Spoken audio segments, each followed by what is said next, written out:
Hi everyone, I hope सभी अच्छे होंगे। हम यूपी से बेंगलोर के लिए निकल गए हैं और हमने 6 बजे मॉर्निंग का निकलने का प्लान बना लिया था just to avoid the traffic. अभी आप जो पुल देख रहे हैं ये शास्त्री पुल है, 3 किलोमीटर का। ये झूसी से प्रयागराज की तरफ जाता है। खैर बारिश तो बहुत हो रही है और ट्रैफिक कम है। अभी हम इस समय रीवा पे आ गए हैं। ये रीवा से जाते हुए फिर हम जबलपुर जाएंगे, उसके बाद पेंच, फिर नागपुर, फिर निज़ामाबाद, हैदराबाद होते हुए फिर हम बेंगलोर जाएंगे। क्योंकि ये पूरी जर्नी हमारी 1800 किलोमीटर की होगी तो हम इसे 2 दिन में तय करेंगे और पहला ब्रेक हम नागपुर में लेंगे। जैसा कि हम अर्ली मॉर्निंग निकल गए थे घर से तो हमें ब्रेकफास्ट करने का टाइम नहीं मिला और अभी भूख भी लग रही है, तो हम आगे जाके कहीं पर यहाँ पे स्टॉप करेंगे और फिर चाय वगैरह पियेंगे और थोड़ा 10 से 15 मिनट यहाँ पर थोड़ा समय बिताएंगे, फिर आगे निकलेंगे।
जब भी इस रूट पे आता है तो मुझे सेकेंड लॉकडाउन याद आता है, क्योंकि हमारा यूपी आने का सडन प्लान हो गया था उस समय। और फर्स्ट हमने सोचा कि फ़्लाइट से चलते हैं, फिर हमने वो ड्रॉप कर दिया आइडिया। उसके बाद हमने बाय रोड का प्लान किया। हम 2 लोग थे ड्राइव करने के लिए और मेरे पास उस समय i20 थी हुंडई की और साथ में रश्मि भी थी।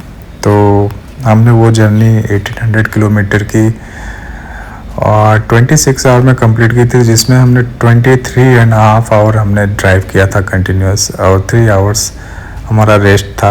आई know it sounds very crazy and we should avoid such kind of trip specially during night time, but या जब भी इस रास्ते पे आते हैं तो वो जर्नी का याद आ जाती है, तो thought of sharing with you.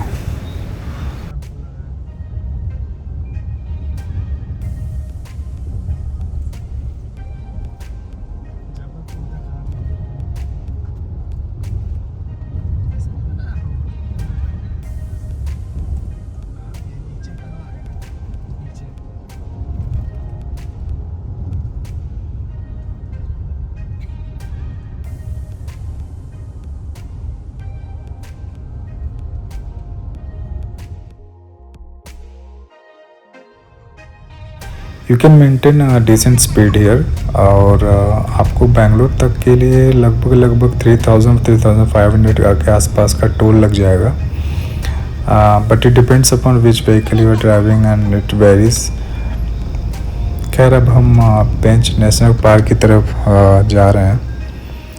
ये जो हाईवे आप देख रहे हैं ये एलिवेटेड हाईवे है और कहते हैं कि जब ये हाईवे नहीं बना हुआ था तो रास्ता नीचे की तरफ से जाता था फॉरेस्ट एरिया साइड से, और वहाँ पर एनिमल क्रॉसिंग होती थी। ये सब चीज़ों की वजह से एनिमल और ह्यूमन के सेफ्टी को दिमाग में रखते हुए उन्होंने कुछ टाइम बाउंडेशन बना के रखा था कि इवनिंग और नाइट टाइम में अलाउ नहीं करेंगे, ऐसा कुछ था। खैर अब ये एलिवेटेड हाईवे बन गया है। I think government has done very wonderful job and it's very nice project. It's 40 kilometre highway आप देख सकते हैं। दोनों तरफ इन्होंने फेंसिंग किया हुआ है। यहाँ पे ट्रकें ज़्यादा हैं तो आपको अपनी स्पीड इसी हिसाब से मेंटेन करनी पड़ेगी। कर्व ज़्यादा है, बहुत जगह आपको साइन बोर्ड मिल जाएंगे एक्सीडेंट के, जस्ट फॉर सेफ्टी कंसर्न आप प्लीज़ अपनी स्पीड मेंटेन करिए, otherwise this highway is very nice.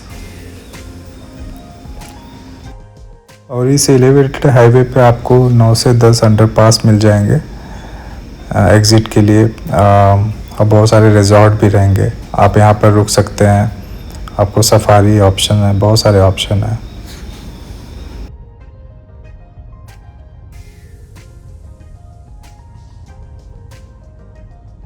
हम नागपुर में रुक गए थे, ये हमारी नेक्स्ट मॉर्निंग है। हमने हाईवे पे यहीं पर पास में एक होटल देखा और रुक गए। सुबह हमने 10 बजे निकलने का प्लान बनाया और फिर हम अब यहाँ से निज़ामाबाद हैदराबाद होते हुए बेंगलोर जाएंगे। यहाँ पर आपको ये जो हाईवे है 2 लेन की मिल जाएंगी और यहाँ से आपको टाइम भी बहुत कम लगता है।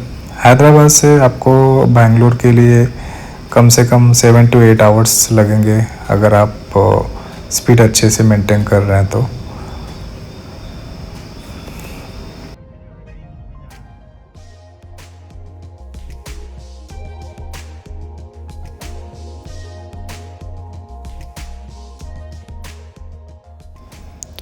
हम बेंगलोर लगभग पहुंच गए हैं। ये एयरपोर्ट देवनहल्ली जो एयरपोर्ट है बेंगलोर का, उसके पहले का एक टोल है। इसके बाद एक और टोल हमें मिलेगा, बट उसके बाद हमारा सिटी स्टार्ट हो जाएगा। हमने लगभग 14 आवर्स की जर्नी की दूसरे दिन और यहाँ से अब हमें कम से कम 60 किलोमीटर और है, उसके बाद हम घर पहुँच जाएंगे। खैर जर्नी बहुत अच्छी थी। आई होप आप सभी लोगों को हमारा ये वीडियो अच्छा लगा होगा। Thank you. ऐसे कर दो।